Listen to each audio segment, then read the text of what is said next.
Hello and welcome to Disastrous History.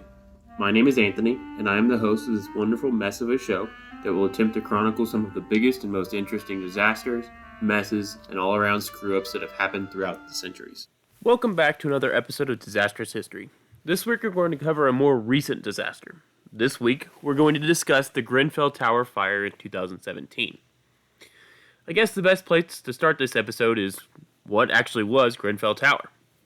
Grenfell Tower was a 220-foot tall, 24-story high-rise residential structure located in the Lancaster West Estate, which is a council housing complex in North Kensington in London, England. You'll sometimes see it called a 25-story building because sometimes they'll include the basement. And just for reference, in England, the 24th floor is called the 23rd because they count the floor you walk in on as the ground floor and the first floor up, so in America, the second floor, as the first floor rather than the second floor. But seeing as I am an American, and if I try and continue to keep that nomenclature, I will inevitably screw it up, I'm going to call the ground floor the first floor and so on. If you're from the UK and listening, I will do my best to include both, but I may screw it up, and for that, I'm sorry ahead of time. Anyway, the whole building is public housing. You see, the United Kingdom has a law that a certain percentage of any new housing has to be classified as affordable housing and in the same area as the new construction. So when they were building new housing in Kensington, more specifically North Kensington, they had to build Grenfell Tower to satisfy that requirement. Grenfell Tower was filled with poor white working class, Arabic refugees, and black British. It's one of the very first high-rises you see as you enter London from Heathrow Airport. Like, if you land and do the whole tourist ride the train to London thing, you see countryside, countryside, countryside, some suburban areas, and then, bam, there on the horizon is Grenfell. But the general area surrounding Grenfell tends to be not a very poor area. It's more of a high-end area. Many of the homes around where Grenfell stands are in the multi-million pound range, so multi-million dollars. And they generally were not happy about this tall tower blocking their view. Construction was started in 1972, and from the very beginning it was supposed to be a residential structure. The top 20 floors were all originally residential, with 6 separate apartments on each floor. Each apartment is separated by concrete walls. The apartments were arranged around a center column of concrete housing the staircase, a common laundry area for the floor, and a bank of 2 elevators. The ground floor was a lobby area with a residential health center. The second floor was an open walkway to the other buildings built as small finger-type residential buildings for more affordable housing off the back. And the third floor was a combination of some other non-residential stuff like a nursery and offices and a boxing room and that kind of stuff. This was basically how the tower sat for the first 40 years of its existence. And yeah, that's a cliffhanger, because 40 years only brings us to 2012, and the fire happened in 2017. But I'm going to get to that. First, we need to talk about the fire protection inside the building as it was first built. So Grenfell Tower was essentially entirely concrete. The floors are reinforced concrete, there's a reinforced concrete core, and there are 14 total reinforced external concrete pillars. 1 in each corner, 3 columns on the north and south faces, and 2 on the east and west faces. All of those pillars are rotated at a 45-degree angle to give them a diamond look. So if you're looking at it, it looks like there's triangles jutting out of the front of it, basically for aesthetics. Now, it doesn't take a degree in fire protection engineering to understand that concrete does not burn. Basically, what happens with concrete is as it heats up, the water that is inside the concrete from when it sets starts to expand and it pops off, and it'll pop off in giant chunks. It's called spalling, basically, and it takes a lot of heat to actually cause spalling. It's actually if you have a very fire in a very concrete type place, it can actually help you determine an area of origin because it takes a lot of prolonged heat to cause concrete to spall. So anyway, because it was built out of concrete, it means Grenfell was designed with a shelter-in-place emergency plan.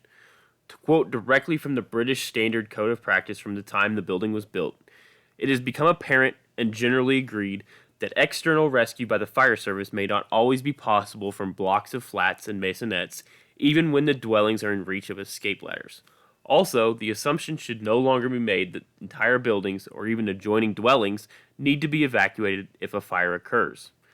Owing to the high degree of compartmentation provided in dwellings in modern blocks, the spreading of fire and smoke from one dwelling to another and the need to evacuate the occupants of adjoining dwellings are unusual. The occupants should be safe if they remain where they are. So that's a whole lot of fancy words, but what do they mean? Basically, the buildings are constructed in such a way that the fire will not spread to other areas of the building. That's called compartmentation, or as I was always taught, compartmentalization. It apparently is different between the US and the UK. One of the main goals of fire prevention and protection is to prevent fires from spreading, right? So the best way to do that is to confine the fire. If you can confine the fire to a single area, you have a much easier time extinguishing it. So specifically in the Grenfell Tower building, each flat or apartment was separated by a thick concrete wall. Concrete does not burn, therefore if you have a flat fire in a flat on, say, the 4th floor, it should not leave that flat. Smoke will likely enter the hallway and get into other flats on the same floor and maybe the floor above it, but those lower and higher in the building should have nothing to worry about because there are floors and floors of solid concrete between them and the fire. They do not have to evacuate because it's ludicrous for the fire to reach them. And so that's how Grenfell Tower was designed. Now I want to get into compartmentalization a little bit more because in the United States and the United Kingdom are very different aspects of compartmentalization. Specifically with Grenfell Tower, they had doors between all of the parts of the apartment. So for the people in the United States, the United Kingdom has doors in all their rooms. Like they have doors to the kitchen, they have doors to living room, they have doors to dining room. The United States, it's generally not like that. Especially in apartments, your kitchen is usually open to a living room or a dining room, or it's just one big solid room compared to being divided up. So in Grenfell Tower, it was divided up. So what that does in the United Kingdom is it helps to prevent the fire spreading beyond that particular room. So if you have a kitchen fire, your fire is going to stay in your kitchen. It's not going to spread out as long as you have the doors closed.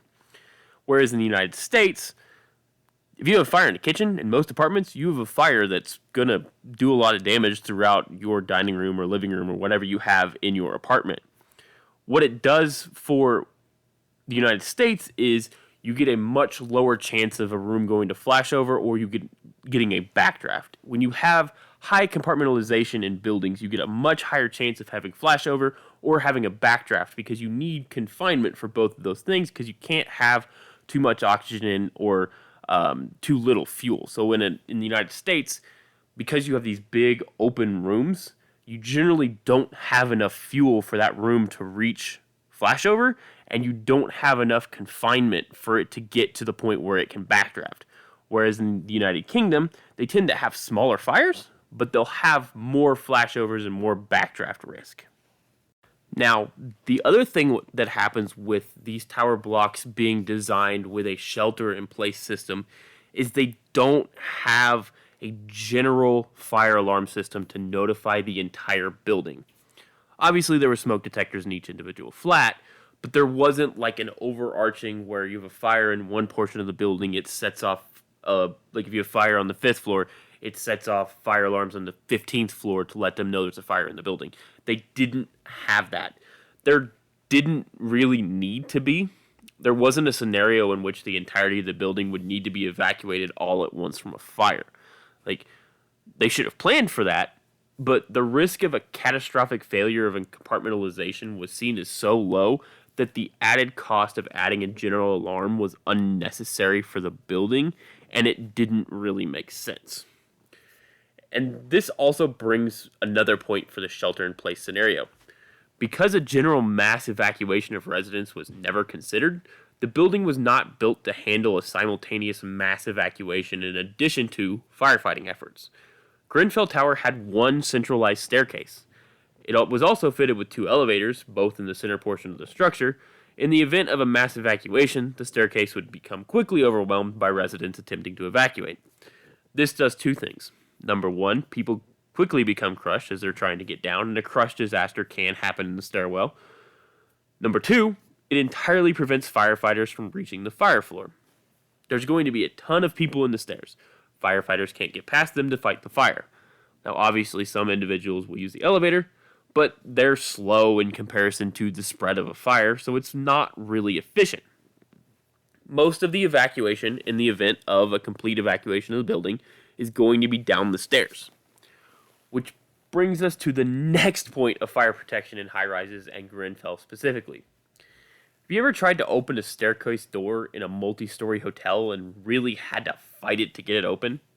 That's because stairwells in high rises are pressurized. This is done to keep smoke out of the stairwell. In the event of a fire, the stairs are always the main egress route. Keeping smoke out of the stairs is imperative for life safety because smoke inhalation is the number one cause of death in fires. But it also lowers visibility, so keeping smoke out of stairways is extremely important. But what happens if you have a general alarm in a building and everyone tries to evacuate out the same stairway at the same time? The door gets held or propped open. This allows for the positive pressure in the stairwell to even out throughout each open door, potentially allowing for smoke entry into the stairwell. Grenfell Tower was entirely designed for none of this to be an issue. Obviously, they still had a pressurized stairwell, but that's pretty standard and has been for some time. The positive pressure in the stairwell keeps the smoke out when you open the door. The only people who were supposed to evacuate from their flats in Grenfell Tower in the event of a fire were those on the actual fire floor and potentially those on the next level impacted by any smoke travel. Though in theory, they shouldn't be impacted at all. Because Grenfell also had another way to deal with keeping smoke out of the stairwells and common areas. They had installed a smoke control system. Basically, this was 2 vent shafts on the north side of the building that would automatically open when the smoke was detected on the lobby in the lobby on each floor. So basically, if you had a fire on the 5th floor, these 2 vents on the north side of the building would open, while simultaneously on the south side of the lobby, 2 vents would open and fans would turn on that would draw fresh air in from the outside just above the 3rd floor, creating a positive pressure in the impacted fire floor. Then fans on the north side at roof level would draw the smoke up and out of the building from the lobby area.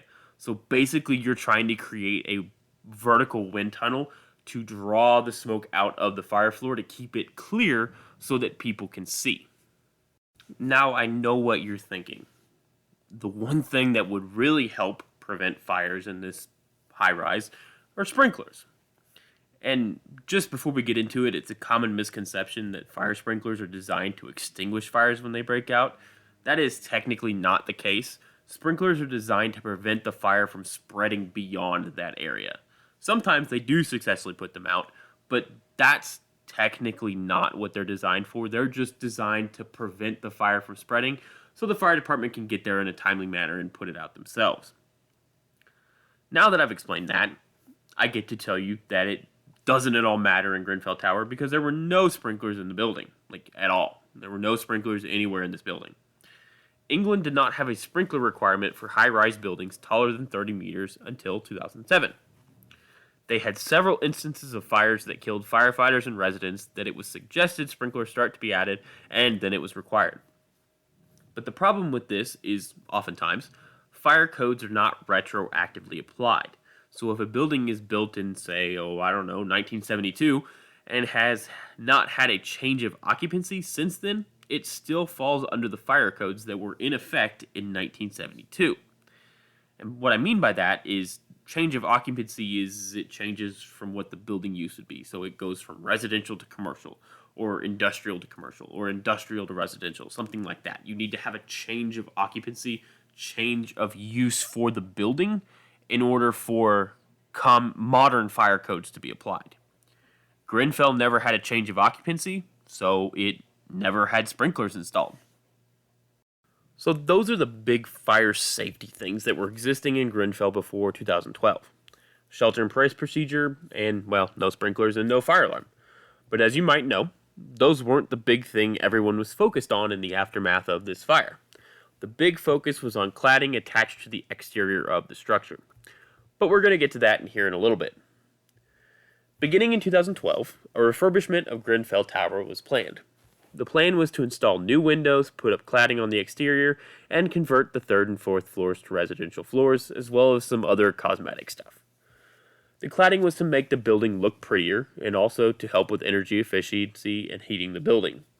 By the 2000s, the building had begun to show signs of its age, and the brutalist concrete style had long since fallen out of style. The wealthy homeowners around Grenfell wanted this giant hulking structure to look prettier. So they came up with a way to give the building a new look that could also give the exterior of the building a new, more modern look. That solution was external cladding. That cladding was used as a rain screen and an insulator, and also changed the color from ugly concrete to a different color. This cladding system was made of essentially three key parts. There was the exterior material, a void space, and then the foam insulation sitting right on the concrete. Now I'm going to go through each part and describe what each one did and the thermal properties surrounding the layer, because obviously this was a fire, so that is important. So we're going to start with the insulation. The insulation was affixed directly to the concrete. On the columns, this consisted of one 4-inch layer of, and forgive me, polyisocyanurate polymer foam, or PIR foam for short, because I don't know if I could say that again. On the spaces between the columns, it consisted of two 3-inch foam boards stacked on top of each other. So basically 6 inches of PIR foam. The foam was then covered with a thin sheet of aluminum. Now this material has an ignition temperature of about 600 degrees Fahrenheit, 315 Celsius, and 588 Kelvin, and it has low thermal inertia. What is thermal inertia? Well, it's basically a solid's capability of diffusing heat through it.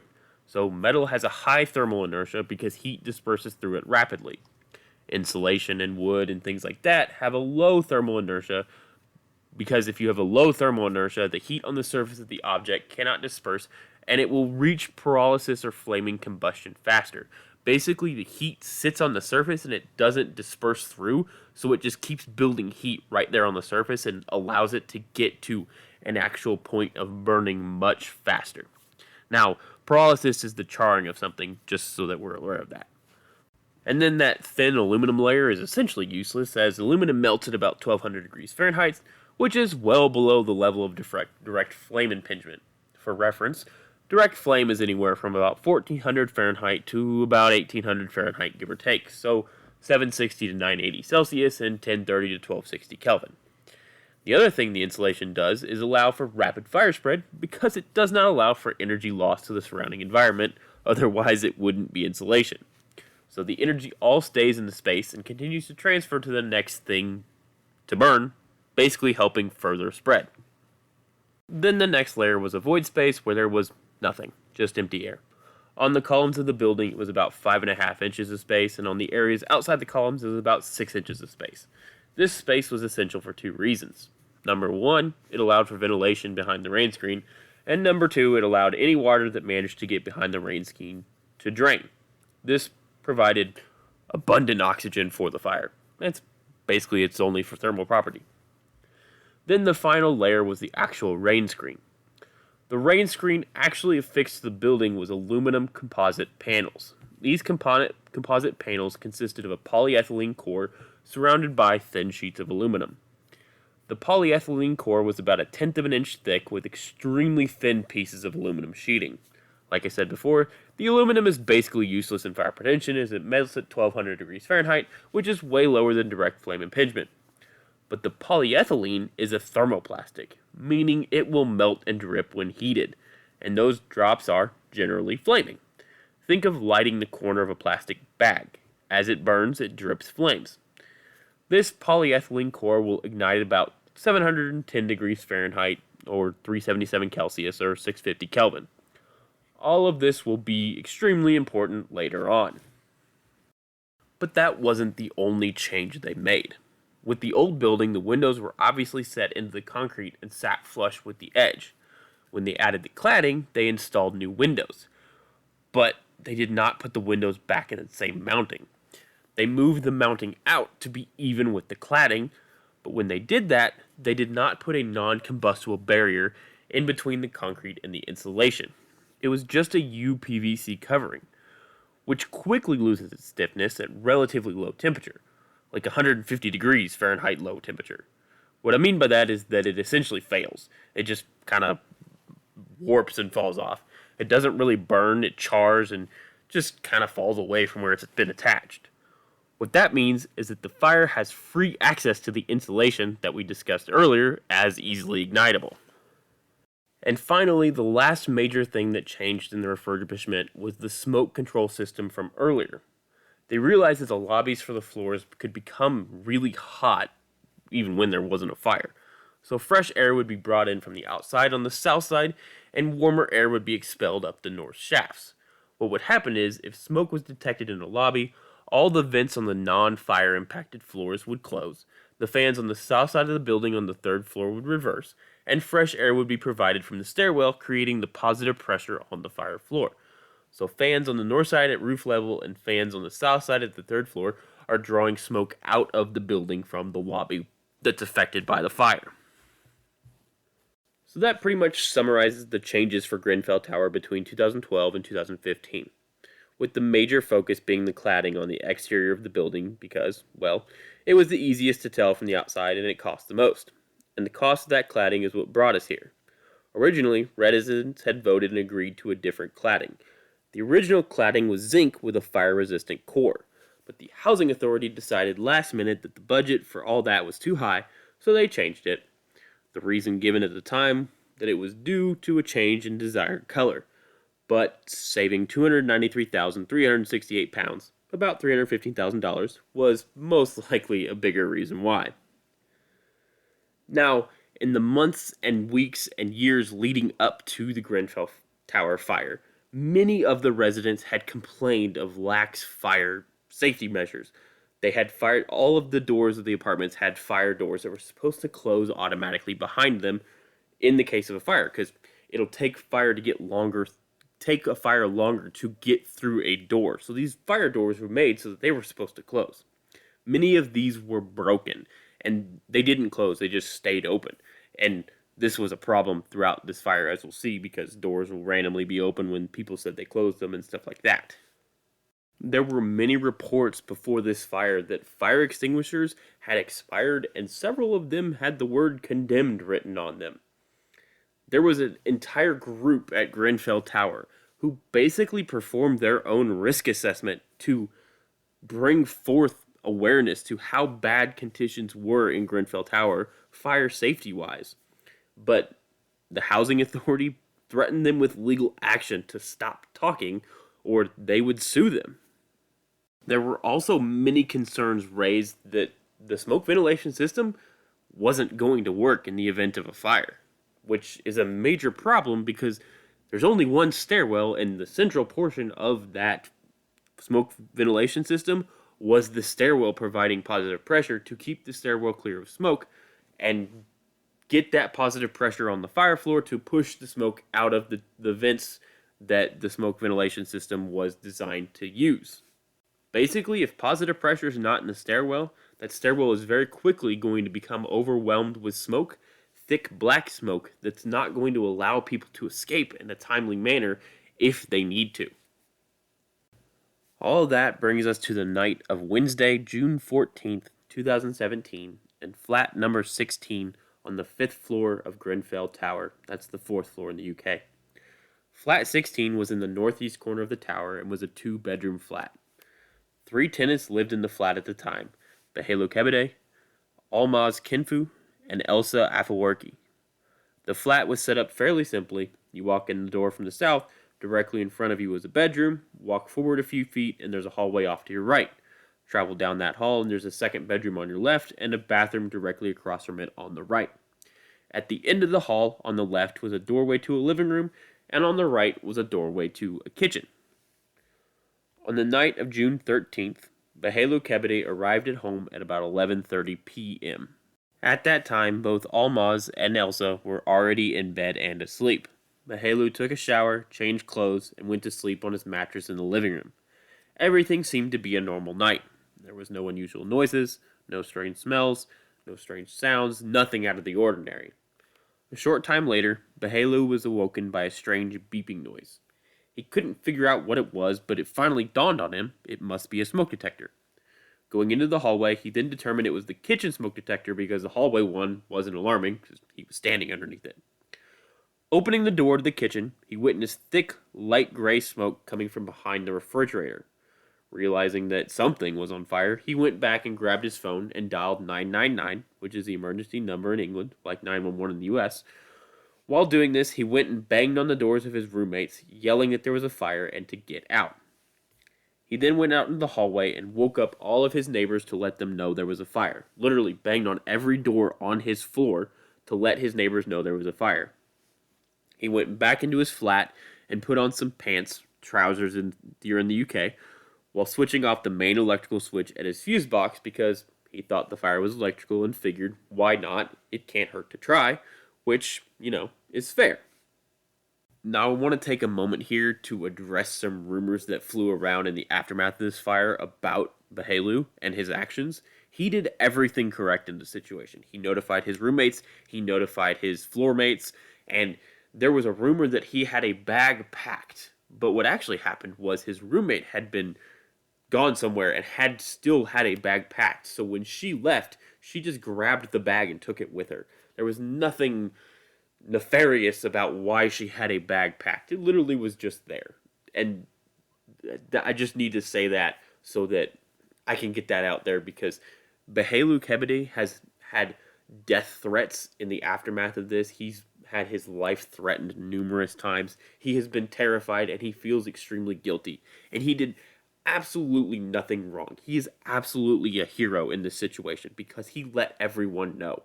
He did everything correct, and I want to get that out of the way now to let everyone know that Behelu Kebede is a hero.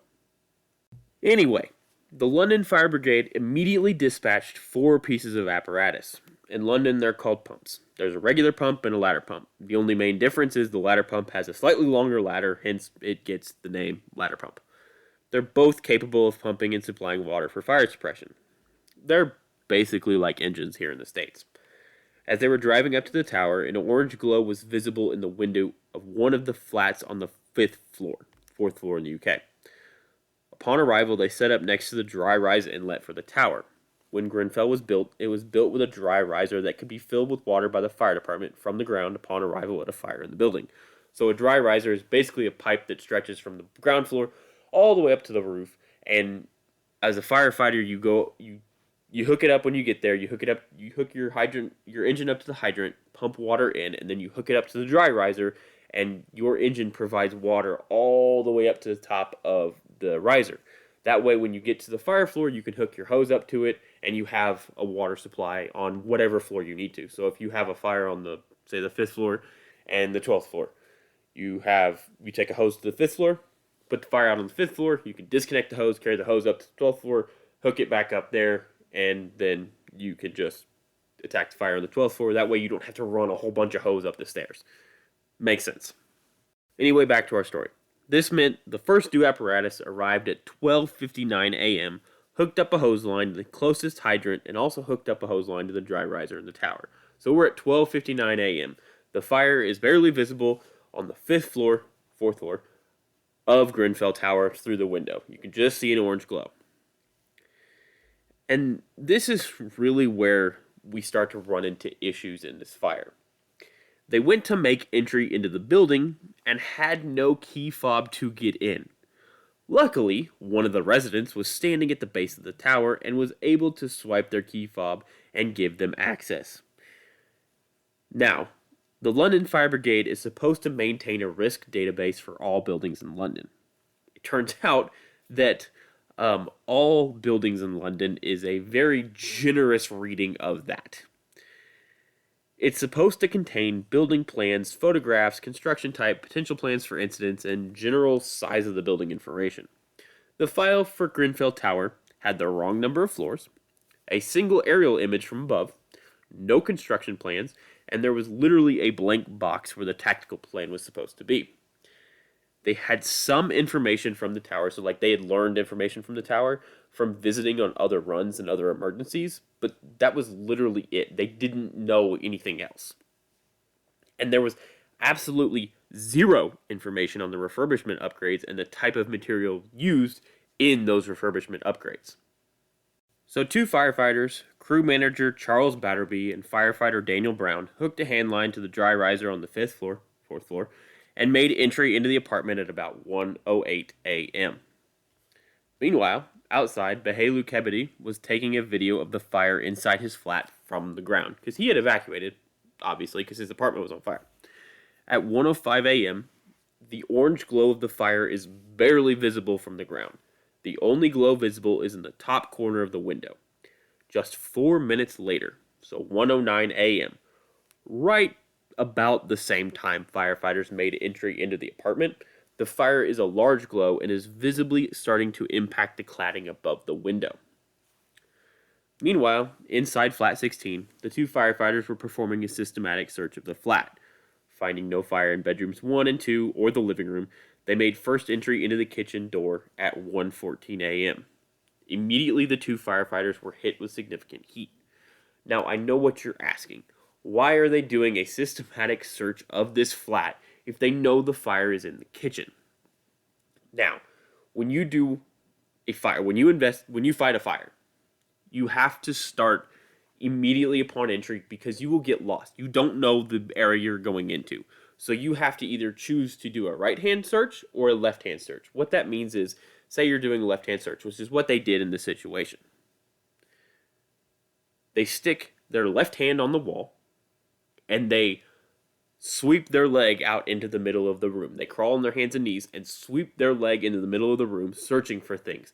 They keep their left side of their body in contact with the wall, the left hand in contact with the wall, and they do a search. And they do it through the whole thing. So if they find a door, they open the door, continue to do the left-hand search through that till they get back out, and then they go to the next part. They have to do that in order to make sure that there aren't any other fires that they're missing. And 9 times out of 10, when you're going into a fire, it's dark. It's very smoky, so you can't see. So you can't just go busting in and go straight to the source of the fire unless you immediately see the fire upon entry, which they didn't in this case. They had to do an actual search to make sure there wasn't any fire anywhere else, and so that they knew where they were, because they have to be able to get back out. So that's why they were doing a search of the apartment instead of going straight to the source of the fire, because we know where the fire is. They likely knew where the fire is, but they don't know where in relation to anything else in the apartment that fire is. Which also goes back to the fact that they had no pre-planning for this building, so they didn't know anything. If they had done, drills or whatever at this building beforehand, they may have been able to go straight to the fire and this may not have happened. But it's likely they still would have had to do their left-hand search to get through the whole building, the whole apartment, to make sure they know where the fire is. Anyway, so immediately upon opening the kitchen door, they're hit with heat. Now, I need to explain something to you guys so you understand about fighting fire. When you're in there and you're working and you're pulling hose up and down and you're spraying the water on the fire, the heat doesn't really enter your brain. Like, obviously it's hot, but it's also mixing with, just being warm from doing physical work, and you got adrenaline pumping, and like, it's a whole thing. Like, you're not really thinking about, oh, this is a fire, this is hot, because obviously your gear helps disperse some of the heat, and you're working, so you're focused on, being tired or whatever job you're doing. So when you start to notice that, like, hey, it's getting a little hot in here, is when you start to get worried, because once that thought enters your brain, like, I'm hot for reasons other than I'm working, then bad things begin to happen. And that's what happened here. One of the firefighters noticed that it was starting to burn his arms and neck.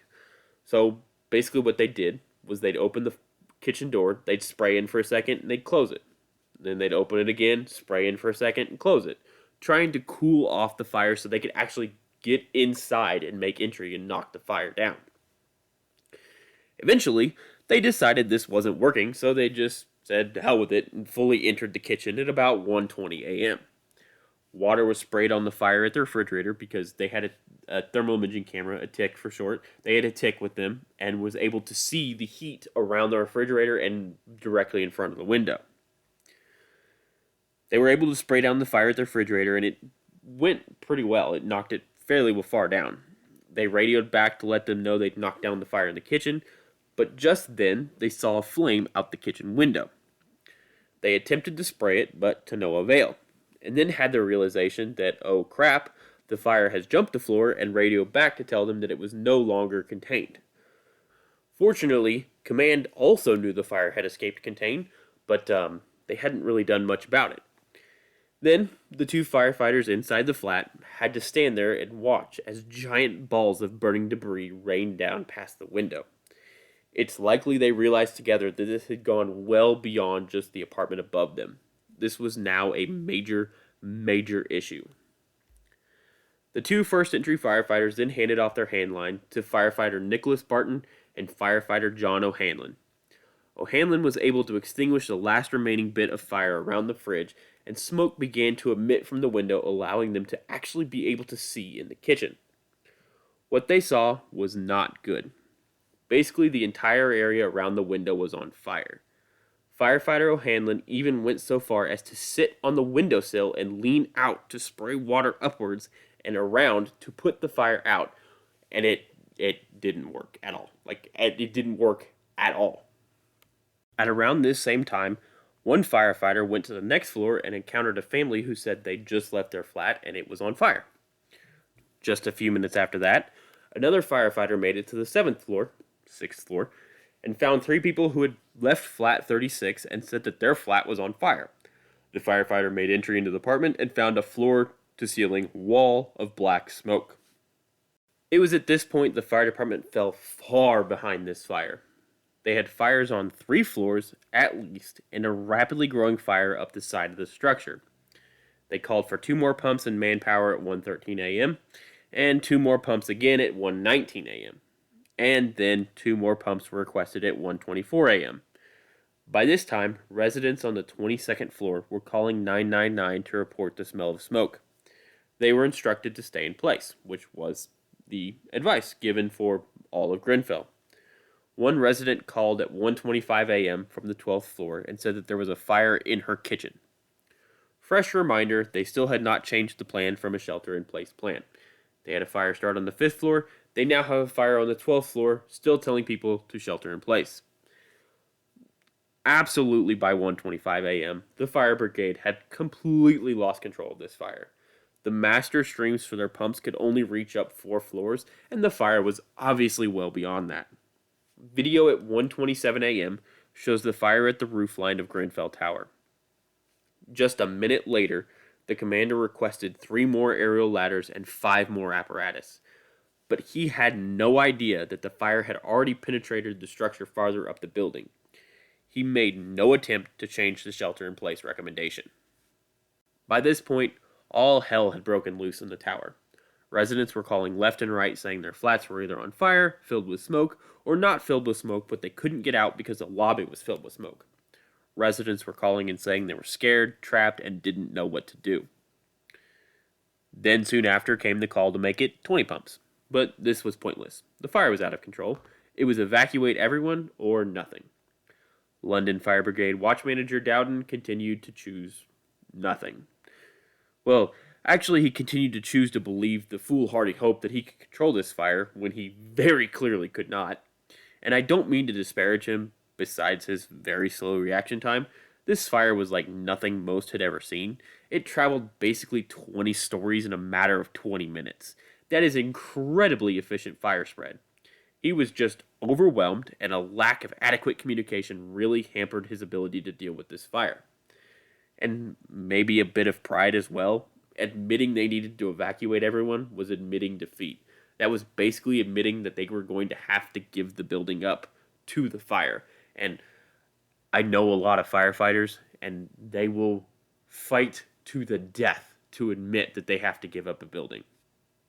Watch Manager Dowden literally admitted several times in his essentially deposition and his testimony that he was overwhelmed by how fast the fire had spread, and he was out of his element not knowing what to do next.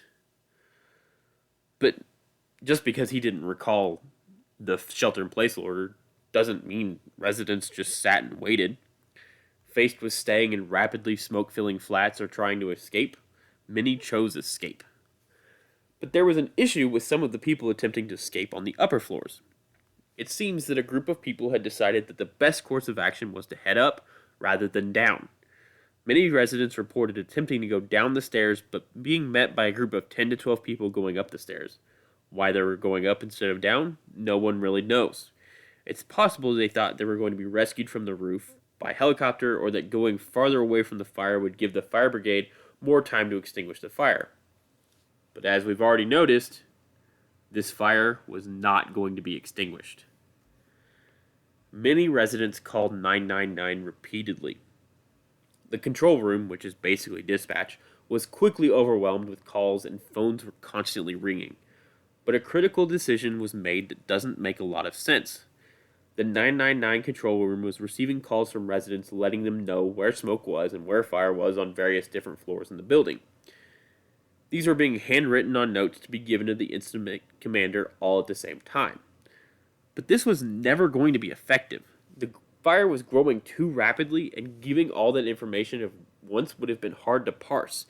And by the time they'd received that information, that was, several 10, 15 minutes old, the fire would have already traveled up another 3 floors, or it would have traveled to a completely different area, or a place that was on fire that had people in it. Now those people are in a different flat or escaping.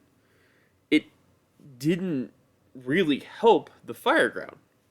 The people working dispatch couldn't understand what was happening and did not have the knowledge available to them to realize that this incident had spiraled well out of anyone's control.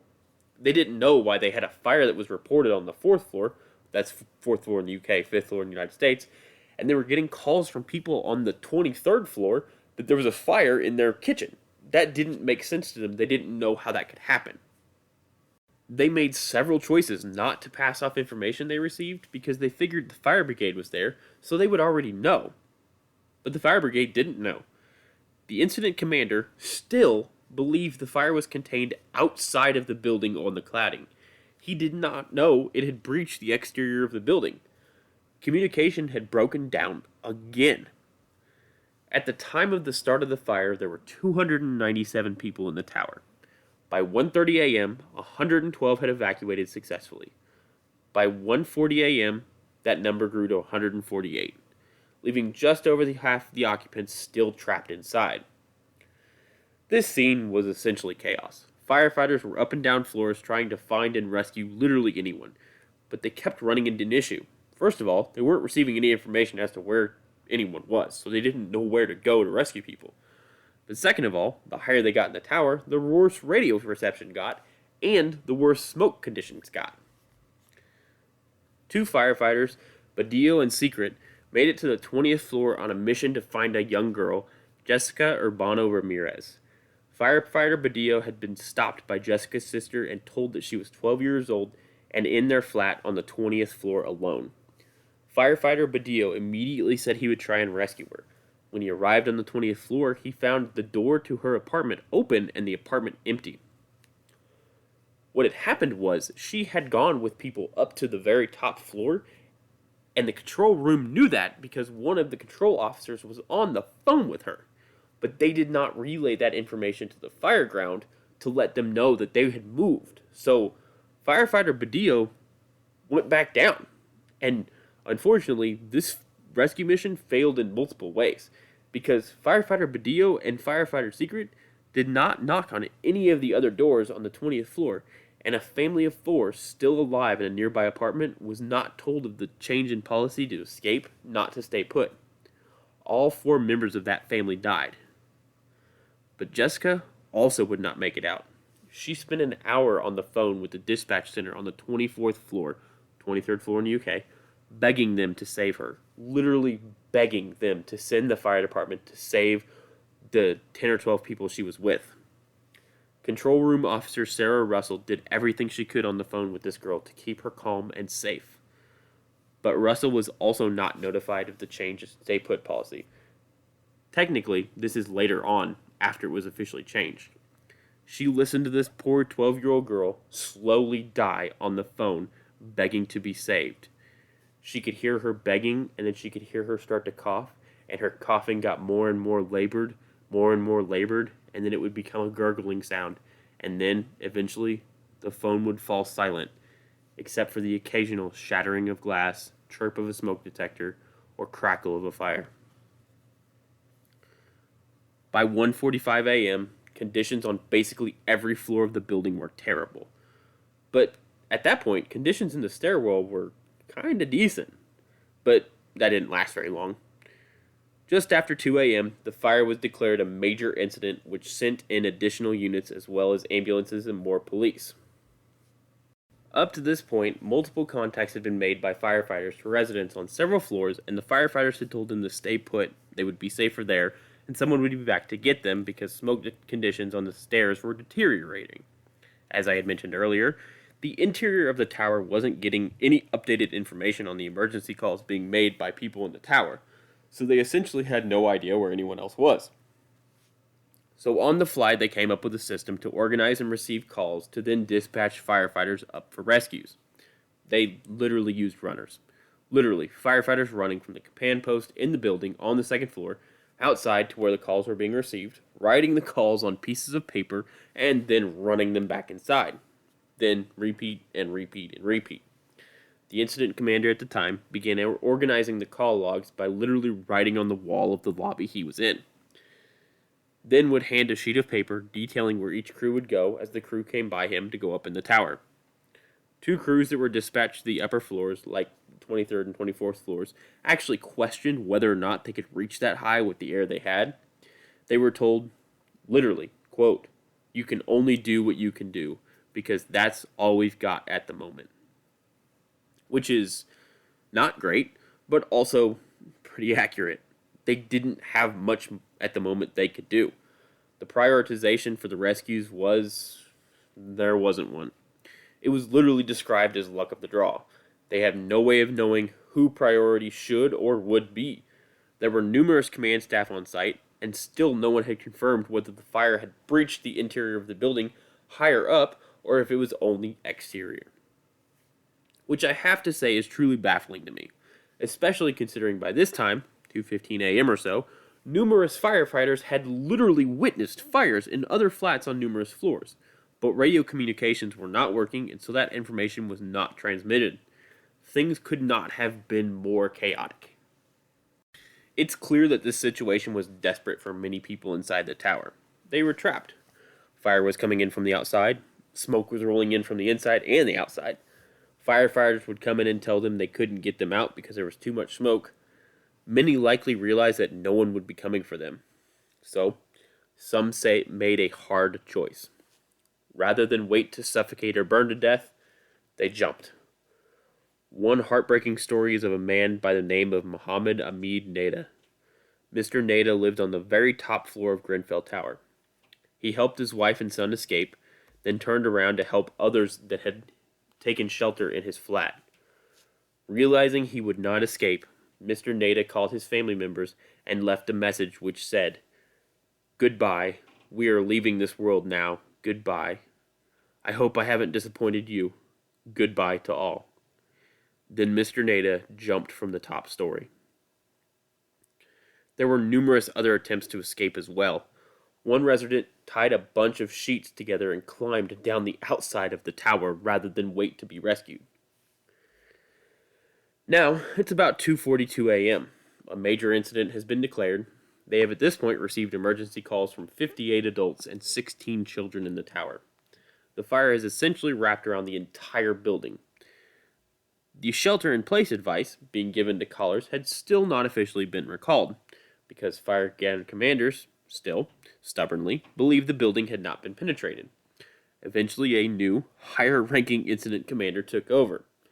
Now, the timeline here gets a little fuzzy. The new commander believed that the stay-in-place advice should have been revoked already because, just by looking at the now fully engulfed 20-story fire, it was clear the compartmentalization had catastrophically failed. Thank you, someone with sense finally shows up. But there's also evidence that the dispatch control room had already decided they were done with the stay-put advice and were telling callers to get out, because those in the control room are literally on the phone with these people who are absolutely terrified and panicking and just want to get out. And it had to have been hard to keep telling them, no, you stay there, we're sending firefighters, when they have no idea when firefighters are coming. They've had numerous 999 calls of people who were called multiple times for multiple minutes where no firefighters had come to get them. And they were calling and be like, hey, where's the fire department? And they didn't have anything to tell them because they didn't know. So it's likely that the control room said, hell with this stay put, you have to get out, you have to get out now. Either way, the stay put advice was officially revoked by 2:50 a.m. An hour and 20 minutes after the flames had officially reached the top floor of the building, 20 floors up, and after they had received tens of emergency calls from residents saying the fire had entered flats on different floors. They were just moving them to different flats. Like, they basically played musical apartments. Musical chairs trying to run from fires, telling people to go into a different flat to get away from the smoke and the flames, instead of just telling them to get out. I understand they're trying to maintain compartmentalization, but at that point, you have lost. You have lost. You need to cut your losses, get everyone out of that building. This is not an extinguishment situation. This is a get everyone out as fast as humanly possible situation. The building is lost, save the people. There are 2 rules in firefighting. You save lives, then you save materials. You always save lives first. You have to keep your own life safe. You have to keep the people you're rescuing life safe. Material comes later. If you have to destroy something to save someone's life, you do it. If you have to let that building burn down and focus on rescuing, you absolutely do it. I was taught in Fire Academy, first rule is saving lives, second rule is saving property. You always take the lives over property, and I think they lost it. They lost that ruling. They thought that they could contain this fire. They let their pride get in the way, and it killed people. The control room began to tell people in no uncertain terms they had to get out, and this would be their last chance. No one was coming to save them. They told them to wet towels and blankets, wrap them around their heads, hold hands, and make for the stairs. If they didn't, they would die. At 2:46 a.m., an emergency call was received from Nur Huda El Wahhabi on the 22nd floor. She was told to cover herself with wet towels and try to get out of the building as best she could. When Nur Huda El Wahhabi told her she couldn't get out, the control room operator told her, "I know you can't, but we're not going to get you. Get yourself out of the building as best you can, okay? Do you hear me? Try and get yourself out." They received calls from the same phone 3 separate times and advised them to get out, but on the third and last call, the phone call was completely silent. No one could be heard on the other end. Nur Huda El Wahhabi and her family would not make it out of Grenfell Tower alive. By 3:30 a.m., the fire was burning in all 4 faces of the building. The last few remaining flats that had escaped the fire to that point were becoming more and more at risk. There were fewer and fewer places to hide inside the building. At about 3 a.m., the Metropolitan Police Service had begun to supply firefighters with riot shields to protect themselves from falling, burning cladding. One firefighter handed off his shield to the firefighter in front of him, just as a body fell from a higher story and hit the shield. That firefighter survived. Ahmed Algwari had been on the phone with his sister Mariam from 2:33 a.m. on. He was outside of the building and was encouraging her to get out, but she kept replying that no, she could not get out. The landing was full of smoke and she couldn't see. But he believed she didn't want to leave their mother behind.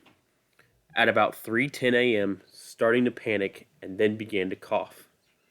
Then she made a deep humming noise and began to mumble before falling silent on the phone. Soon after that, Ahmed heard his mother say in Arabic that she couldn't breathe, then he heard nothing. He stayed on that phone call until 4:27 a.m. hoping to hear anything. So from 3:10 a.m. to 4:27 a.m., he sat there in complete silence, hoping upon hope that he would hear his mother or his sister. But he only heard shattering glass and the whooshing sound of flames. Neither would make it out of the tower alive. The only 2 people to make it out of the top floor were the son and wife of Mohammed Ahmed Neda. All the other occupants of the 24th floor died in their flats or jumped to escape the flames. In flat 193 on the 23rd floor, one last call was made at 3:24 a.m. Trapped in that flat were 5 adults and 6 children. The last thing heard from flat 193 was a male calling out, "I love you," presumably to his children, and then it went silent. All 11 victims were found in that flat. In flat 122 on the 16th floor, Rebecca Ross and her father Stephen were in her bedroom. Suddenly, Rebecca saw a cloud of black smoke and decided that she needed to escape. She ran out the door and made it to the stairs. Eventually, she made it to the stairwell door and started to climb down. She started to lose consciousness and was found by firefighters and carried the rest of the way down. That was when she realized that her father, Stephen Power, was still in the flat on the 16th floor. Stephen Power would later be found in his bedroom with his dogs nearby. Essentially everyone was out of the building by 5 a.m. except for 2 people, Antonio Roncalado from the 11th floor and Elpidio Nofacio from the 12th floor. Antonio would wear his son's swimming goggles and a rucksack, as well as wet towels as he was guided down the stairs by firefighters. He left the fire tower at 6:05 a.m., a full 5 hours after the fire started. Elpidio was frequently photographed waving a white towel out a window for hours waiting for rescue. Eventually, firefighters would carry him out of the building at 8:07 a.m. He was the last resident to leave the tower alive. In total, 72 people would perish inside Grenfell Tower. Everyone below the 12th floor would make it out alive. Only 5 total people would survive the top 2 floors of the tower. We obviously know the origin of this fire, the kitchen of flat 16 on the 5th floor, 4th floor in the UK. We literally have a witness statement and the fire department statement seeing the fire in its origin. The discussion of the cause, however, is a bit more difficult. There are several potential ignition sources in the area of origin. The refrigerator, the outlet, an old freezer, a mini fridge, a window extractor fan, and the stove just to the right of the refrigerator. The mini fridge and old freezer were eliminated immediately due to not being plugged in. The outlet, the extractor fan, and the stove were both eliminated as potential ignition sources for this fire early on in this investigation because they didn't have any evidence of electrical malfunctioning or anything like that, basically leaving the refrigerator. Multiple conductors consistent with wiring inside the refrigerator exhibited signs of arcing and electrical activity, indicating some sort of fault within the refrigerator.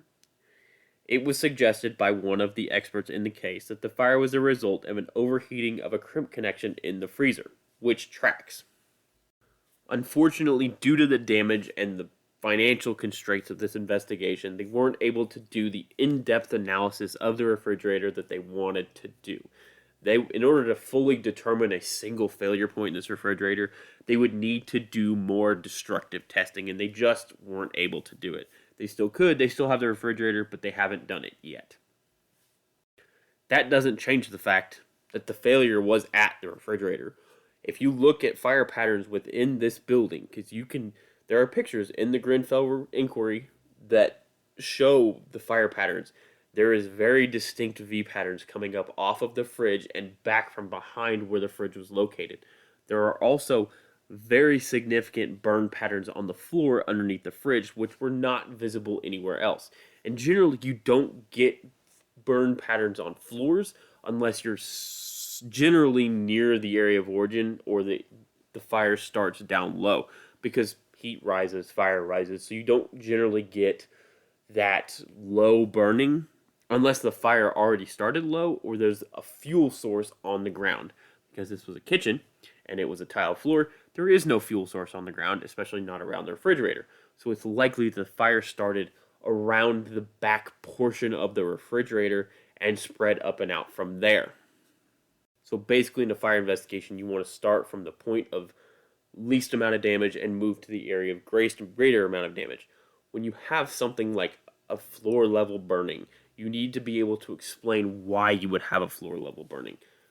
So in this case, the refrigerator, most of the combustibles of the refrigerator are at floor level. If you go and look at your fridge behind it, most of like the capacitor and that kind of stuff is at the base of the refrigerator.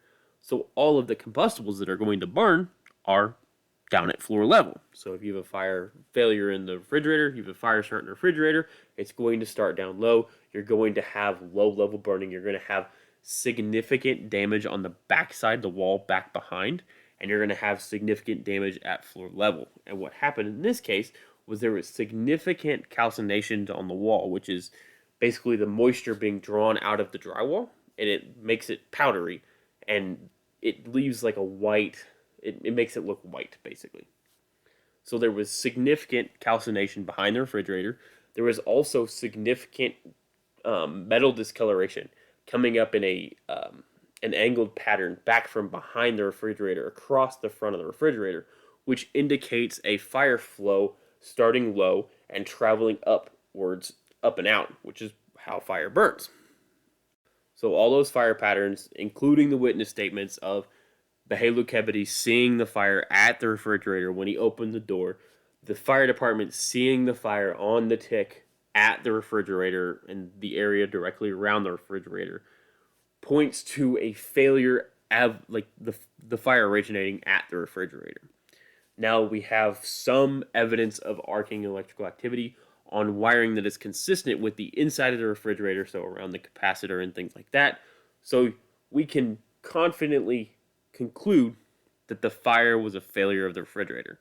What the specific failure was in the refrigerator, we may never know due to the damage of the refrigerator, due to how much damage it sustained in this fire. But with significantly more testing, we may be able to eventually prove it. Now, Whirlpool, the manufacturer of the refrigerator, did attempt to put forth an alternative theory, which I'm going to mention is utterly preposterous, but we must hear all sides. Whirlpool's suggestion was someone from a higher floor in the tower tossed a lit cigarette out of the window. It fell several stories, then was blown into the window of flat 16 and ignited available combustibles there. What those available combustibles would be, no one seems to know. There was no trash can, there were no clothes, nothing of that nature, and as much as you want to try, a cigarette is very unlikely to burn just random wood, and it's really not going to burn tile. So this theory, of course, is utterly ridiculous in all ways, and feel free to mock them incessantly for it. But honestly, the cause isn't really important here. What's really important here is how something so mundane as an appliance fire in a single apartment, something that happens literally hundreds of times a day all over the world, turned into a deadly towering inferno. There are multiple reasons for this, but we're going to start with the blindingly obvious one that I hinted at earlier in the episode, the exterior cladding. So obviously putting the cladding over the exterior of the structure that is made of ridiculously flammable material is mind-numbingly stupid. And to do so, to save money in the grand scheme of things that's not that much money, just makes it all the more dumb. But it's not just the failure of that. You see, remember when I said they redid the windows and they, didn't put anything non-flammable between the window frames and the insulation on the exterior of the building? Yeah, so when the fire broke out in the refrigerator that was unfortunately close to the window, the fire quickly caused that UPVC covering to fail and fall away. This allowed the rapidly growing fire to begin to work on igniting the insulation on the other side of the window. And because that insulation has low thermal inertia, it doesn't take very long to heat up and ignite. Now, it's not so bad in theory. Once the fire brigade can put out the fridge, they can spray out the insulation and be done, right? Wrong. What happened next is a phenomenon known as the stack effect. And the best way I know how to describe it is like this. Imagine you are walking into a tall building in the dead of winter. When you open the door, air rushes in past you and creates a super strong wind behind you, right?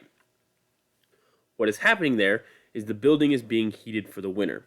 Heat obviously rises. So that heat that is being pumped into the building is rising and escaping out natural ventilation in the roof. What that does is create an imbalance of pressure at the base of the building. So when you open the door, the pressure balances out and air rushes in behind you to equal out the building because air doesn't like having uneven pressures. The reverse happens in the summer. The cool air is falling and creating a pressure imbalance at the top. When you open the door, air rushes out, air is pulled in from the top, and it equals out the imbalance. Now, how that applies to Grenfell. Remember how I told you that the insulation was up against the concrete, then there was a void space, then there was the rain screen cladding. So when the fire began to burn up in that insulation, it created a miniature stack effect. The heat from the fire was escaping upwards behind the cladding and in front of the insulation. This created a pressure imbalance at the base of the cladding, opening and underneath the fire. This then drew in fresh air up from underneath the fire into the void space between the cladding and the insulation. With the cladding and the insulation providing an excellent fuel source, this constant supply of fresh air allowed the fire to spread terrifyingly fast up the face of the tower. Basically, it created a small wind that drove the fire upwards inside a tunnel of fuel. Imagine the Willy Wonka scene where he's doing the terrifying boat scene and it gets faster and faster and there seems to be no stopping it. It's that, but with fire. Now, to combat this effect, there should have been sprinklers installed within the space between the cladding and the insulation. Or they could have used non-flammable cladding. Either way would have stopped this from being nearly as bad. But adding those sprinklers cost money, and that was money they didn't want to spend on low-income housing that they didn't have to care about. And also, using non-flammable cladding was expensive. They didn't want to have to spend that money on low-income housing and people they didn't care about, so they didn't do either of those things. But basically, once it got into that cladding, the building was basically gone. If they'd had a tower with a water cannon, they might have been able to stop it, but it's unlikely. It takes too long to get that set up to be effective. If they'd had a tower, an aerial ladder that showed up with the first two pumps, they could have gotten it set up fast enough to prevent that cladding spread. They might have stopped it, but that's unlikely. It takes a lot to get those aerials set up, and, well, as we can tell, they didn't really expect this because they had no planning. Now, the other thing that went spectacularly wrong here, speaking of planning, was the London Fire Brigade's handling of this scene. Now, I'm not talking about individual firefighters here, like the firefighters that went up in the tower and were attempting to help people. They did everything they could given the circumstances that were given to them by command. I am talking specifically about the commanders and the command staff in the London Fire Brigade. The lack of communication between firefighters and incident command is damning. Firefighters knew extremely early on that the fire had penetrated back inside the building in the 2 floors above the initial fire floor. That is on the incident commander to recognize and act accordingly. But he didn't. He continued to stubbornly insist that they were going to be able to extinguish this fire. They were not. Once it began to travel up that exterior face, it was gone. The building was lost. That was the end of it. But I'm not there yet.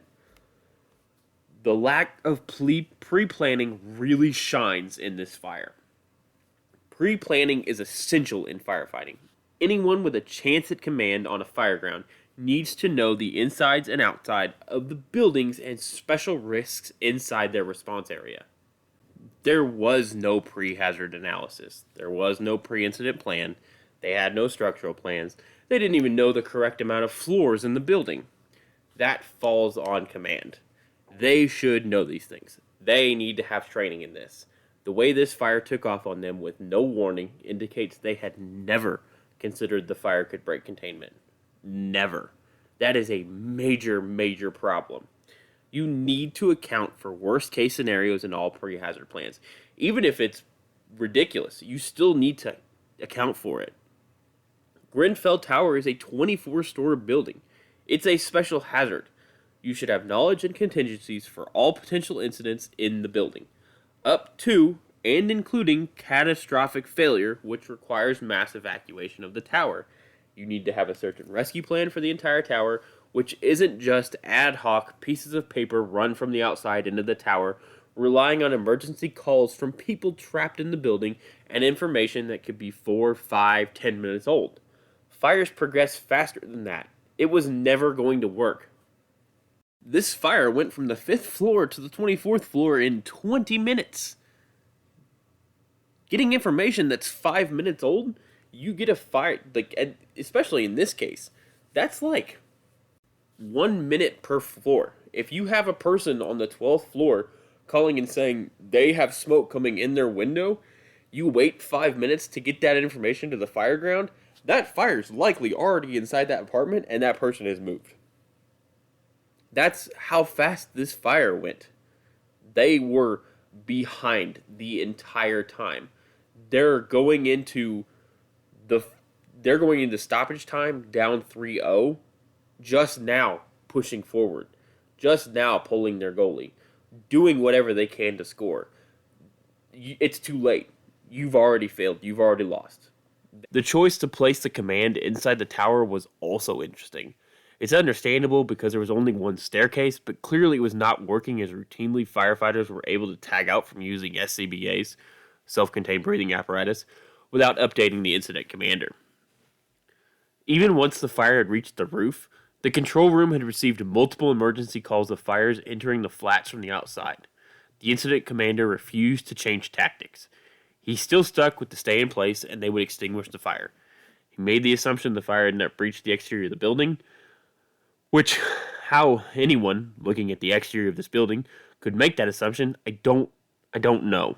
But the idea is ludicrous, and he would have understood this had he talked to literally any of the returning firefighters or asked them the right questions like, hey, where did you see fire? I don't know if maybe firefighters didn't describe well enough that they literally had fires in the flats, but yeah, not sure what happened there. But the stay-in-place order would have been rescinded soon on had this knowledge been given to the incident commander, but he, I guess, chose not to seek out that information, and it wasn't given to him. Or it was given to him and he didn't believe it.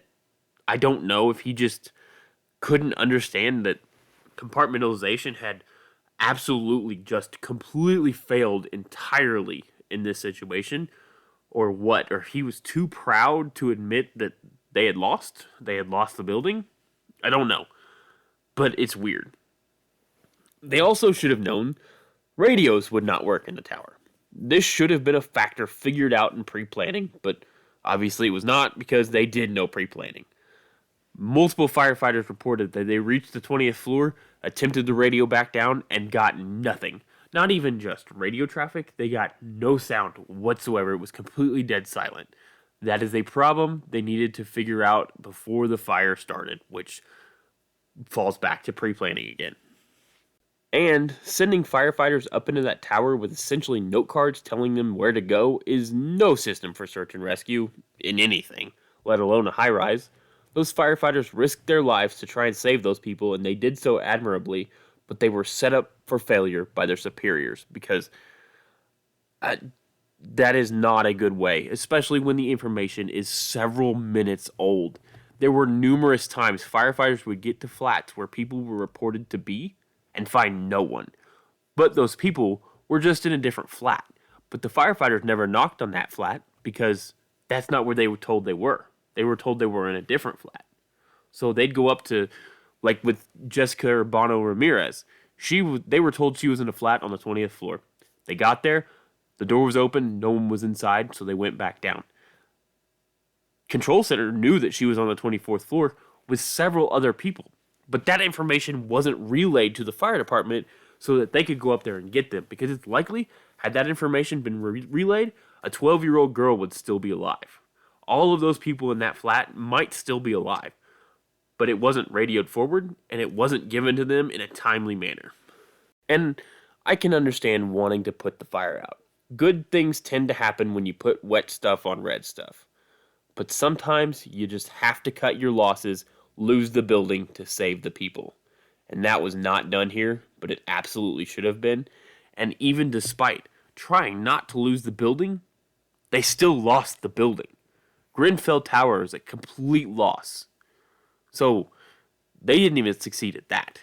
And I realize that I've really ripped into the fire department here, and mostly just command structure of the fire department, but a lot of this really just falls on basic crappy penny pinching of we didn't want to pay full price for this cladding or sprinklers or any of that, so we just didn't.